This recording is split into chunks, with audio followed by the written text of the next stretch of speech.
પણ આ પ્લેયરોને જો કદાચ મેચ જ ન રમવા મળે, જ્યારે ક્રિકેટના ઘરની અંદર જીવંત ક્રિકેટ હોય ને આ પ્રકારના જવાબદાર વ્યક્તિ અને પોતાની જાતને એક ક્રિકેટર ગણાવતા હોય, ત્યારે આ ક્રિકેટરોના ભવિષ્ય સાથે એ ચેડા કરી રહ્યા છે.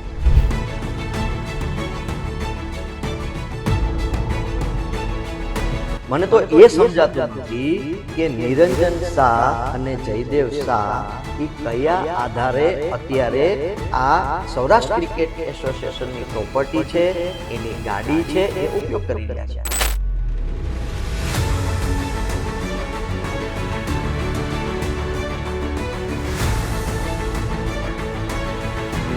કે 20 રનની સ્ટ્રાઇક રેટ જે છે એ પ્લેયરે 100 મેચમાં કેપ્ટનશીપ કરી, કેટલા લોકોનું કેરિયર એને બરબાદ કર્યું હશે. ખરેખર આ પ્રશ્ન એને પૂછવો જોઈએ.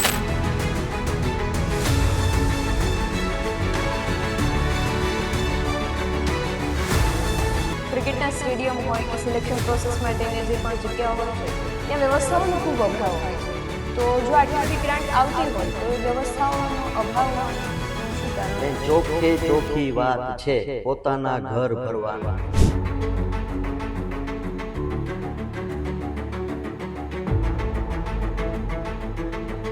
વિશ્વ એસોસિએશન ક્યાંક ને ક્યાંક ચૂક બેઠું છે, એટલે ચૂકીનો ફાયદો આ લોકો ત્યાં.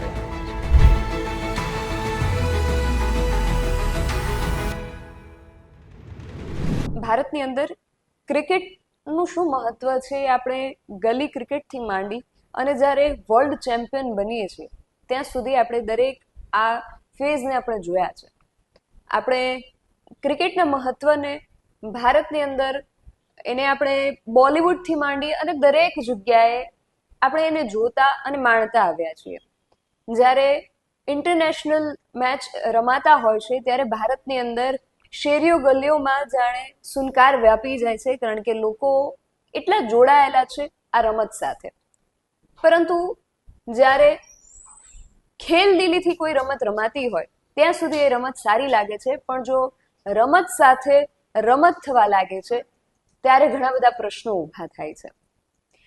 આજે ક્રિકેટની જે મજા છે, ક્રિકેટને લોકો જે રીતે હૃદયથી પોતાની રમત માને છે, ભારતના લોકો જાણે ક્રિકેટને ભારતની રાષ્ટ્રીય રમત હોય એટલો પ્રેમ આપે છે, ત્યારે આ જે રમત છે માત્ર રમત નથી રહેતી, અને તમારા મારા અને દરેક સામાન્ય માણસની લાગણીઓ સાથે પણ જોડાઈ જાય છે.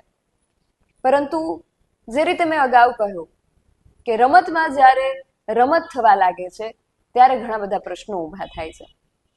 આવા પ્રશ્નો ઊભું થવાનું કારણ છે રાજકોટની અંદર, રાજકોટ જે કાઠિયાવાડનું રાજધાની ગણાય છે ત્યાં જે સૌરાષ્ટ્ર ક્રિકેટ એસોસિએશન આવેલું છે, આ એસોસિએશનને લઈને ઘણા બધા પ્રશ્નો ઊભા થયા છે અને એની ઉપર હવે આક્ષેપો થઈ રહ્યા છે. આ આક્ષેપો શું છે, આ પ્રશ્નો શા માટે ઉઠી રહ્યા છે, પ્રશ્નો શું ઉઠી રહ્યા છે, આ બધા જ વિશે આજે વિગતે વાત કરવી છે. જય હિન્દ, BS9 TV ન્યૂઝ પર આપની સાથે હું છું નિધિ ગઢવી.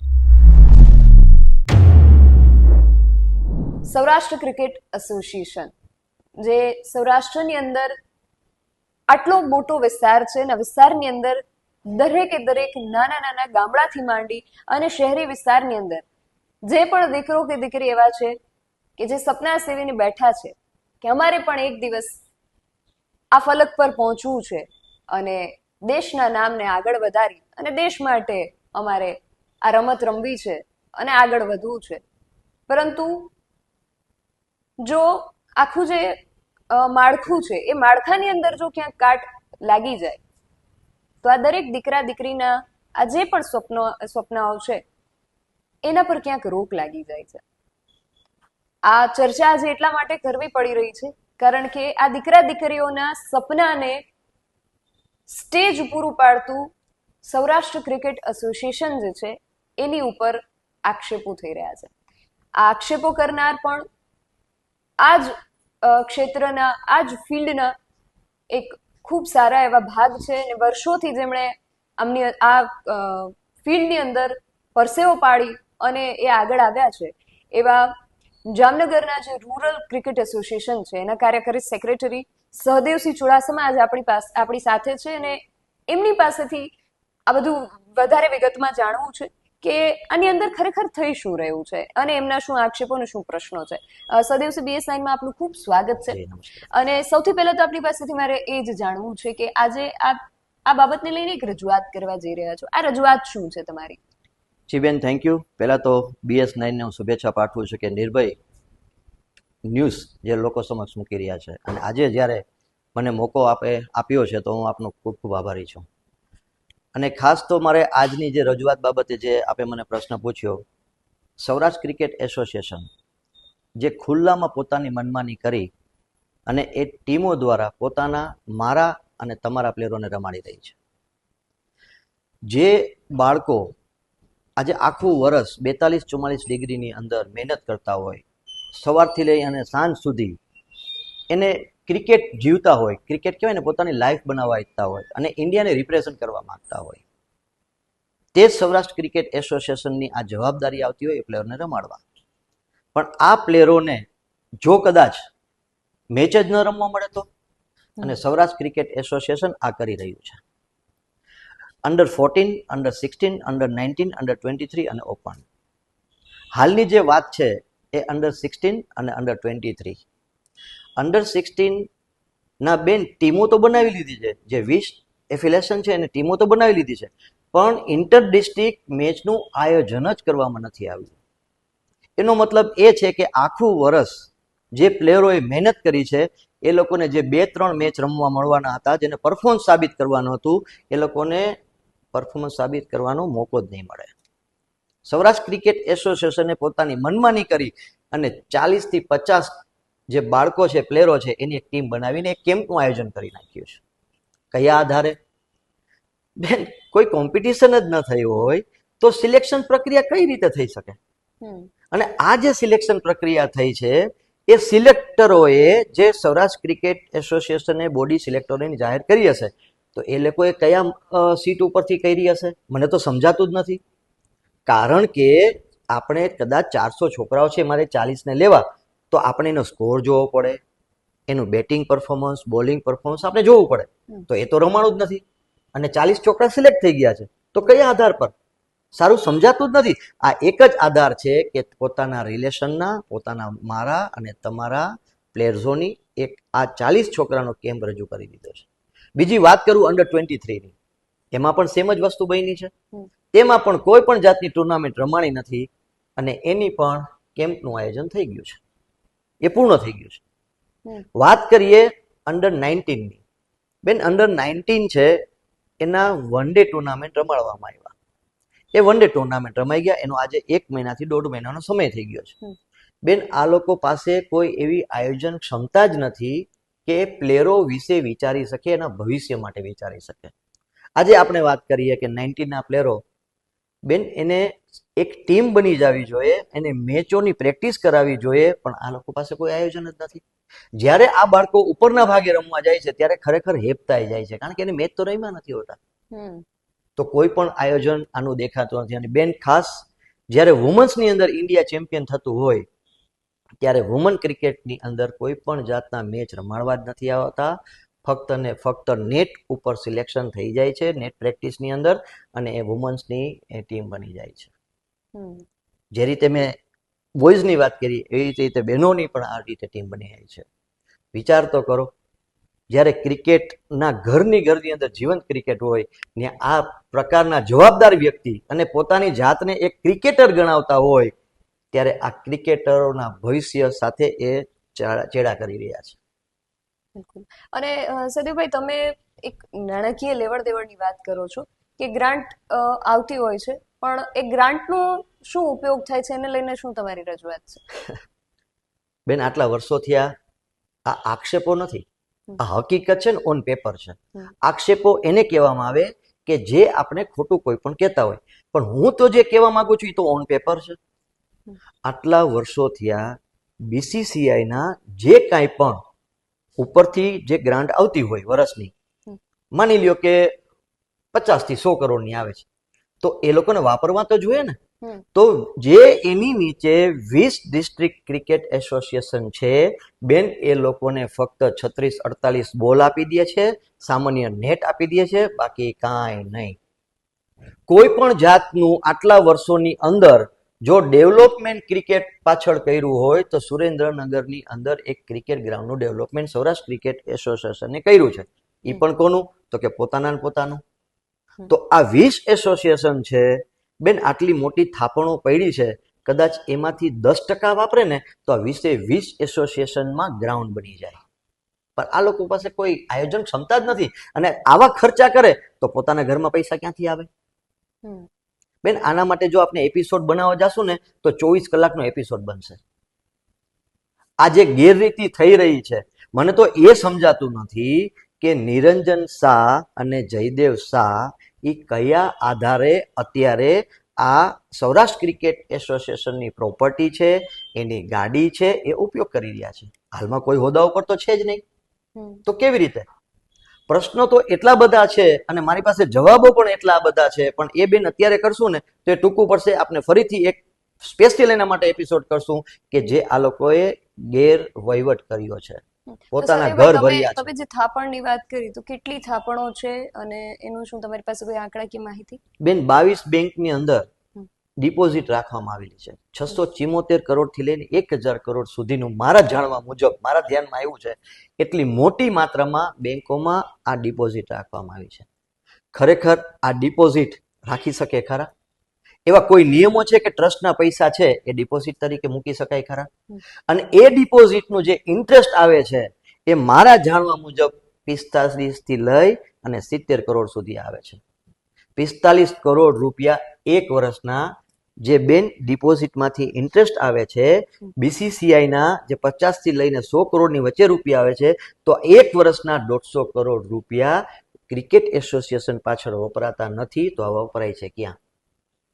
બિલકુલ, કારણ કે ઘણી જગ્યાએ અમે ગ્રામ્ય વિસ્તારોની અંદર પણ જોયેલું છે કે જે ક્રિકેટના સ્ટેડિયમ હોય કે સિલેક્શન પ્રોસેસ માટેની જે પણ જગ્યા હોય છે, ત્યાં વ્યવસ્થાઓનો ખૂબ અભાવ હોય છે. તો જો આટલી બધી ગ્રાન્ટ આવતી હોય તો એ વ્યવસ્થાઓનો અભાવ હોવાનું શું કારણ? બેન, ચોખ્ખે ચોખ્ખી વાત છે, પોતાના ઘર ભરવાનું. આ જે એને ઇન્કમ ટેક્સ રિટર્ન ભર્યું છે એ ખાલી એકવાર એમની પાસેથી તમે વાંચજો તો તમને ખ્યાલ આવશે કે કેવા કેવા એક્સપેન્સીસ અને કહેવાય ને કોન્ફ્લિક્ટ ઓફ ઇન્ટરેસ્ટ.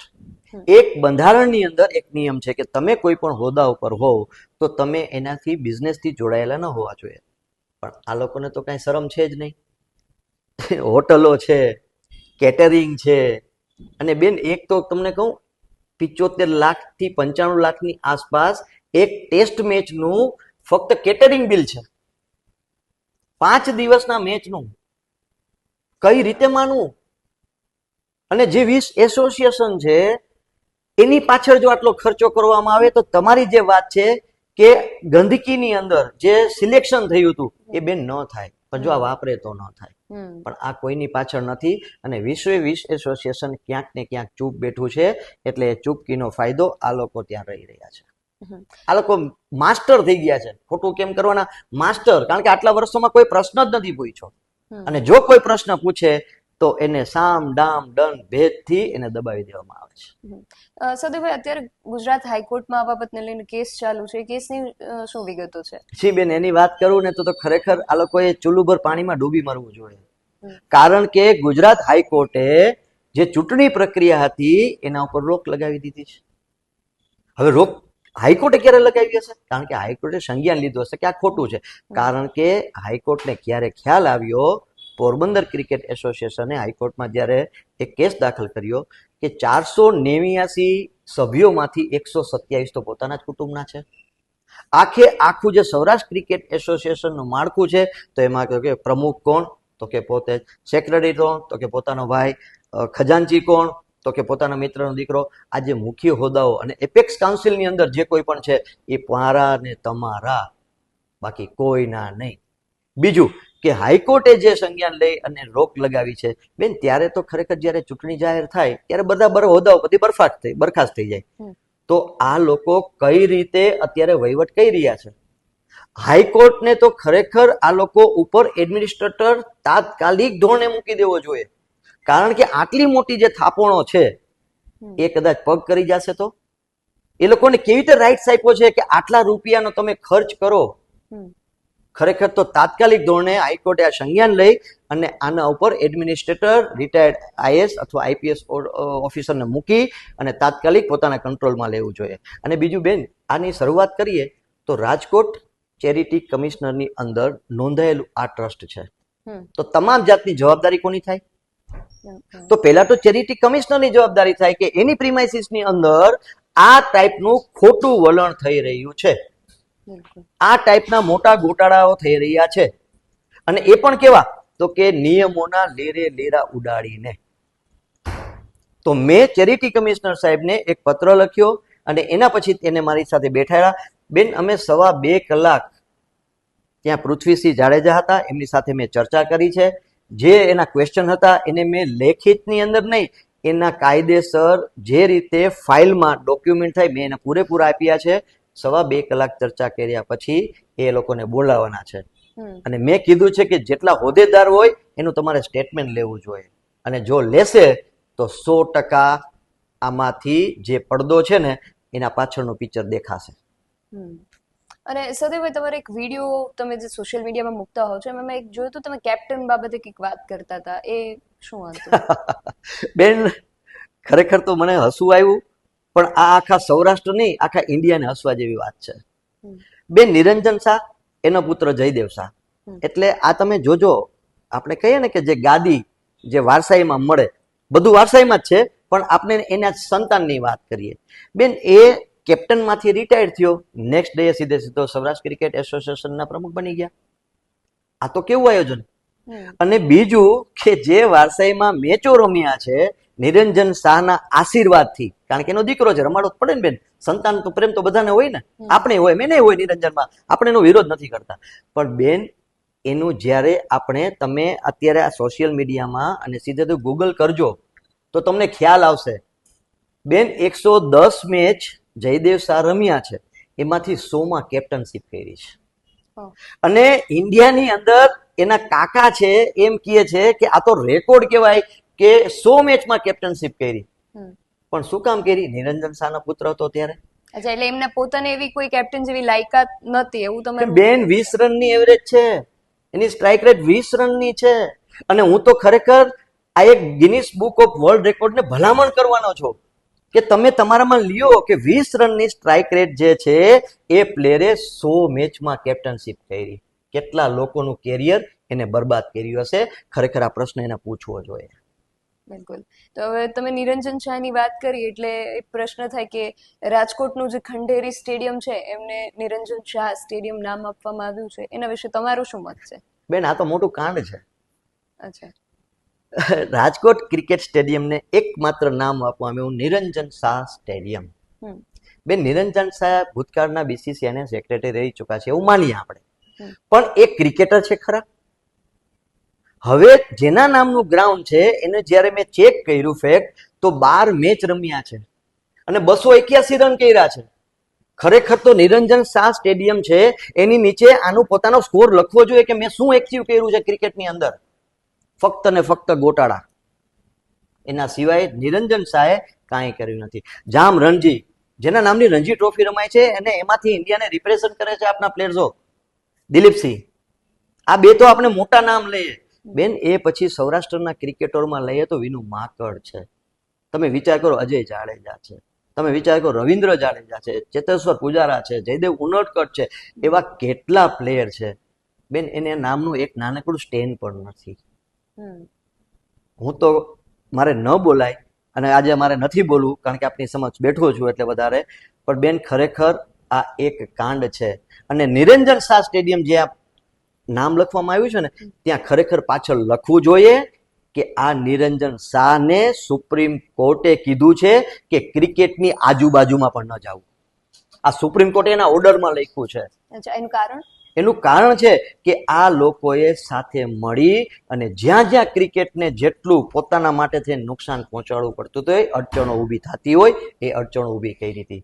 હાઈકોર્ટ, માનનીય હાઈકોર્ટે આના ચુકાદામાં લખ્યું છે કે આને ક્રિકેટની આજુમાં ક્યાંય ભટકવા પણ નથી દેવા. અને આ લોકો અહીંયા શાનદાર ઓફિસ વાપરી રહ્યા છે અને એની પ્રોપર્ટીનો ઉપયોગ કરી રહ્યા છે. ક્યાંક ને ક્યાંક તો ગવર્મેન્ટે પણ આનું સંજ્ઞાન લેવું જોઈએ અને આના પ્રત્યે નહીં, આની વિરુદ્ધ નહીં, પણ એક તાત્કાલિક ધોરણે એવું એક્શન લેવું જોઈએ કે આ લોકોની 7 પેઢી યાદ રાખે. બિલકુલ. સૌરાષ્ટ્ર ક્રિકેટ એસોસિએશન જ્યારે રમતની દ્રષ્ટિએ રમાતી હોય ત્યાં સુધી એ માણવા લાયક રહે છે, પણ રમતમાં જ્યારે રાજકારણ ઘૂસી જાય છે ત્યારે એ રમત નથી રહેતી. ઘણા બધા આક્ષેપો જે છે એ સૌરાષ્ટ્ર ક્રિકેટ એસોસિએશનની સામે એમની ઉપર ઉઠી રહ્યા છે. હવે આ પ્રશ્નોનું સમાધાન ક્યારે આવે છે, આ પ્રશ્નોનો સચોટ જવાબ, એનો સંતોષકારક જવાબ, એનું ક્લેરિફિકેશન, આ બધું ક્યારે મળે છે એ પણ જોવાનું રહેશે. અમે પણ પ્રયાસો કરીશું કે જે પ્રકારે આક્ષેપો થઈ રહ્યા છે એ આક્ષેપોને લઈને એનો જે સ્પષ્ટ જવાબ છે, એનું જે સ્પષ્ટીકરણ છે એ અમે મેળવી શકીએ અને દરેક આના જે પણ અસરકર્તા છે એ લોકો સુધી પહોંચાડી શકીએ. અને જો તમે પણ ક્યાંક ને ક્યાંક આની સાથે જોડાયેલા છો, એની સાથે સંકળાયેલા છો અને તમને પણ જો આવા કોઈ પ્રશ્નો છે, આ પ્રશ્નો અને સમર્થનમાં પણ હોઈ શકે અને વિરોધમાં પણ હોઈ શકે, તમારો જે પણ મત છે એ પણ તમે અમારા સુધી પહોંચાડજો. એને લઈને પણ અમે આગળ એના પર પણ કામ કરવાનો પ્રયાસ કરીશું. હવે આમાં આગળ શું થાય છે એ તો સમય આવે જોવાનું રહેશે. આવી જ વધુ ચર્ચાઓ સાથે મળતા રહીશું. તમે મારી યુટ્યુબ ચેનલને સબસ્ક્રાઇબ કરવાનું અને અમને ફેસબુક અને ઇન્સ્ટાગ્રામ પર ફોલો કરવાનું ભૂલશો નહીં. બાકી અમને અપડેટ્સ માટે આપ જોતા રહો BS9 TV ન્યૂઝ. નમસ્કાર. Thank you.